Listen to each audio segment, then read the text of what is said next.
好的，我开始教你们啦。จะยังจับดามเปลี่ยนบอลถึงบดอง工厂用语工厂用语ពាក្យប្រើប្រាស់ក្នុងរោងចក្រទីស W ផ្សេងជាអ្នក O ខ្ញុំសូមអធិស្ឋាននេះខ្ញុំអានចូលតែម្ដងណា外发外发外发នេះបកប្រែថាចែកចាយក្រៅបង外发ចែកចាយក្រៅ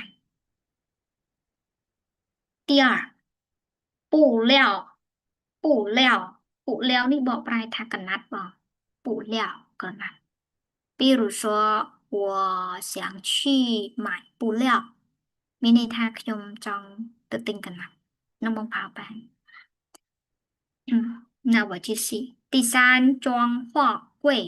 装货柜ឡើងទំនិញចូលក្នុងកុងតឺន័របងចង货柜អ្នកខ្លះថាប្រើតែពាក្យចង货ក៏បានដែរបងមិនបាច់ដាក់ពាក្យគួយក៏បានដែរណាចង货柜ឡើងទំនិញចូលក្នុងកុងតឺន័រ第四下货柜下货柜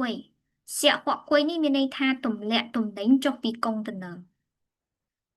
បងប្រើតែ下货គេស្ដាប់បានដូចគ្នាមិនបាច់ដាក់ពាក្យគួយក៏បានដែរ第五价钱牌价钱牌价钱牌នេះបកប្រែថាផ្លាកតម្លៃផ្លាកតម្លៃបង牌នឹងផ្លាក价钱តម្លៃ价钱牌ផ្លាកតម្លៃ第六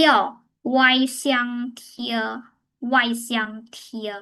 外箱贴នេះមានន័យថា sticker បិទតាមជ្រុងកាតុងបងបងតាគ្នាធ្វើការងារហៅចាក់បងស្គាល់